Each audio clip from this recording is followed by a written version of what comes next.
Side खबरों के लिए सब्सक्राइब करें फ्लेम मीडिया और उसके बाद बेल आइकन को प्रेस करें ताकि सबसे पहले आपको मिले एक्सक्लूसिव खबरें।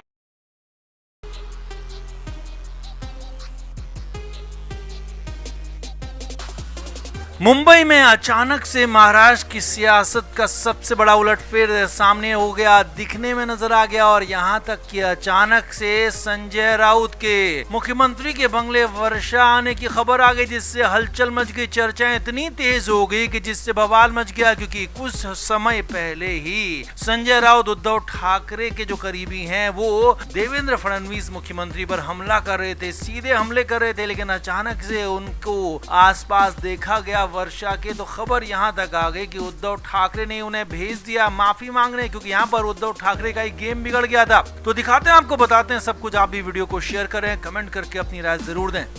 तो महाराष्ट्र की सियासत में उलटफेर लगातार होता रहा है। इस बीच बयानबाजियों का दौर भी जारी है। संजय राउत जो कि हमलावर हैं, लगातार बीजेपी पर, इस बार मुख्यमंत्री देवेंद्र फडणवीस पर हमलावर हो गए। और बात तब शुरू हुई जब उद्धव ठाकरे और उनकी पार्टी ने पाकिस्तान के साथ क्रिकेट मैच नहीं खेलने की बात कही और कहा कि हमने हमेशा इस बात का समर्थन किया है कि पाकिस्तान के साथ तब तक खेल नहीं होना चाहिए जब तक वो अपनी गंदी हरकतों से बाज नहीं आता, और इसीलिए एशिया कप नहीं खेलने की डिमांड कर दी। दूसरी तरफ फडणवीस ने आरोप लगा दिया और एक तरह से पलटवार कर दिया कि जावेद मियांदाद को मटन खिलाने वाले इस तरह की बातें ना ही करें तो अच्छा होगा। इसके बाद तो संजय राउत भड़क गए और यहाँ तक कह दिया संजय राउत ने कि बीजेपी वालों के पास तो घुटने में भी दिमाग नहीं है, उनके पास दिमाग ही नहीं है। जी हाँ, संजय राउत ने कहा कि कुछ लोग जो कम समझदार होते हैं उनके पास घुटनों में दिमाग होता है, लेकिन बीजेपी के लोगों के पास घुटने में भी दिमाग नहीं है। अब ये कहना था कि इसके बाद बीजेपी के साथ साथ मुख्यमंत्री देवेंद्र फडणवीस नाराज हो गए और फडणवीस की नाराजगी की ये खबर उद्धव ठाकरे तक भी पहुंचा दी गई। जी हाँ, उच्च सूत्रों के मुताबिक उद्धव ठाकरे तक ये बात पहुंचाई गई कि संजय राउत ने बहुत गलत बयानबाजी की है। राजनीति में इस तरह की बयानबाजी ठीक नहीं है। हाँ, आप विरोध करिए, आपकी विचारधारा अलग हो सकती है, आप अलग हो सकते हैं, लेकिन इस तरह से पर्सनल अटैक करना, पर्सनली हमला करना, ये बिल्कुल भी ठीक नहीं है। और इसके बाद बवाल मचना तय था, क्योंकि उद्धव ठाकरे तक संजय राउत की शिकायत पहुंच गई थी और संजय राउत पर आरोप यही लगा था कि वो मुख्यमंत्री पर गलत तरीके से बयानबाजी कर रहे हैं। इसके बाद तो जो होना था वो बिल्कुल अलग तरीके से हो गया, क्योंकि खबर ये है अंदर खाने की कि उद्धव ठाकरे ने पहले तो संजय राउत को महातोशी में तलब किया और उनसे पूछा गया कि आखिर इस तरह का बयान क्यों दिया गया। हालांकि हर बार की तरह संजय राउत इस बार भी यही कहते रहे कि वो हमेशा की तरह आपका ही पक्ष रख रहे थे और मैं यूबीटी और उद्धव ठाकरे के लिए बना हूँ और उन्हीं का पक्ष हमेशा रखता आया हूँ। लेकिन यहाँ पर संजय राउत से पूछा गया कि इंडिविजुअल हमला नहीं करना चाहिए था और अब आपको इस पर माफी मांगनी होगी। जी हाँ, ये खबर है। मातोश्री सूत्रों के मुताबिक उद्धव ठाकरे ने संजय राउत से कहा कि आपको माफी मांगनी होगी, फडणवीस से जाकर आपको हाथ जोड़कर माफी मांगनी होगी। अब खबर ये है कि हालांकि उद्धव ठाकरे चाहते तो थे कि संजय राउत पब्लिकली माफी बोले, लेकिन संजय राउत ने पब्लिकली माफी मांगने से इनकार कर दिया। इसीलिए तय ये किया गया, प्लान ये किया गया कि संजय राउत उद्धव ठाकरे के जो करीबी हैं वो जाएंगे फडणवीस के पास में और वहां जाकर माफी मांगेंगे। और इसी खबर के बाद संजय राउत को वर्षा बंगले के आसपास देखा गया था। जी हाँ, वर्षा बंगला मुख्यमंत्री का आधिकारिक आवास है और वहां पर उसके आसपास में संजय राउत को देखा गया था। तो उसके बाद से चर्चाओं का बाजार गर्म है कि उद्धव ठाकरे के कहने के बाद संजय राउत पहुंच गए वर्षा बंगले और मुख्यमंत्री से माफी मांग ली। ऐसी चर्चाएं, हालांकि इसे लेकर कंफर्मेशन अभी नहीं आया कि संजय राउत कब अंदर गए कब बाहर आए, लेकिन हाँ, ये जरूर है कि बाहर उन्हें देखा गया। चर्चाओं का बाजार लगातार गर्म है, इसीलिए तो संजय राउत को कह रहे हैं कि ये तो बिल्कुल ऐसा ही हो गया कि जैसे कोई हरकत आप पहले करते हैं और वापस से उसी पर माफी मांगने लग जाते हैं, क्योंकि यहाँ पर उनको अपने आका का इशारा मानना ही था, यानी कि उद्धव ठाकरे का इशारा मानना ही था। हुआ भी वही और संजय राउत पहुंच के वर्षा बंगले और वहां जाकर माफी मांग ली। ऐसी चर्चाएं तेज होगी। तो कुल मिलाकर संजय राउत भले कुछ भी कहे, लेकिन यहाँ पर अंदर खाने गेम उद्धव ठाकरे का, अंदर खाने गेम उद्धव ठाकरे बना रहे हैं फडणवीस के साथ मिलकर, और इसीलिए खबर यही है कि अपने गेम को बिगड़ता देखकर उद्धव ठाकरे ने ही माफी मांगने के लिए कहा और ये इसकी वजह रही। तो आप इस पर क्या कहेंगे? आप भी कमेंट करके जरूर बताएं, वीडियो को शेयर भी करें।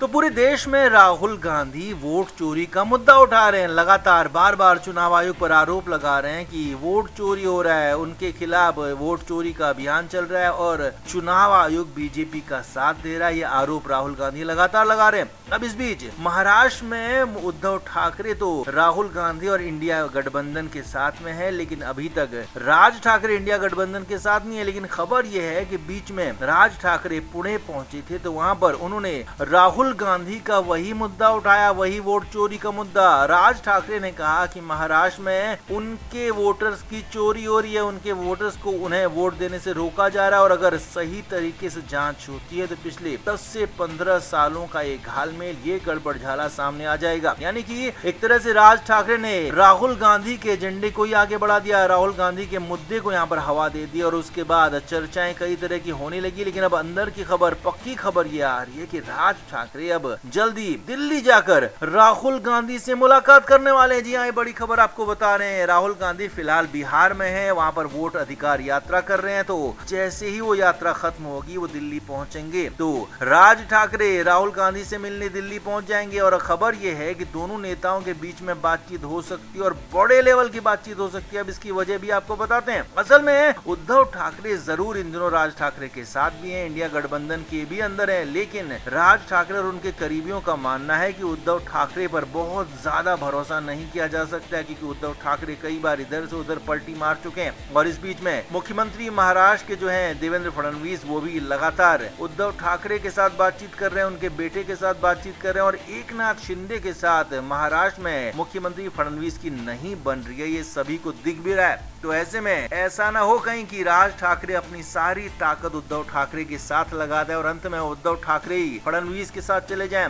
इसीलिए यहाँ पर राज ठाकरे खुद को सेफ रखते हुए, खुद को एक तरह से सुरक्षित बनाते हुए सीधे सीधे राहुल गांधी से बात करने की तैयारी है और इसमें बीच में कहीं भी उद्धव ठाकरे शामिल नहीं है। यानी कि सीधे सीधे राज ठाकरे उद्धव को गच्चा देकर सीधे इंडिया गठबंधन में जो फिलहाल टॉप पर है राहुल गांधी, उनसे मुलाकात और बातचीत करने की तैयारी में है, ताकि आगे अगर उद्धव ठाकरे कुछ भी गड़बड़ करते हैं, कुछ भी यू टर्न लेते हैं तो फिर राज ठाकरे के लिए कंडीशंस बनी रहेंगी, बची रहेंगी कि वो पूरी तरह से गठबंधन के अंदर होंगे, किसी के भरोसे, यानी कि किसी मतलब कि उद्धव ठाकरे के भरोसे तो कम से कम नहीं होंगे। इसीलिए इस पूरे वाकये के बाद कहा जा रहा है कि उद्धव ठाकरे पर से राज ठाकरे का भरोसा पूरी तरह से उठ गया है। इसीलिए कहा जा रहा है कि महाराष्ट्र की सियासत में नया मोड़ है और अगर बहुत जल्द ऐसा भी संभव है कि राज ठाकरे यहाँ पर पूरी तरह से उद्धव ठाकरे का साथ भी छोड़ सकते हैं। तो आप क्या मानते हैं? आप भी कमेंट करके जरूर से जरूर बताएं, वीडियो को शेयर भी करें।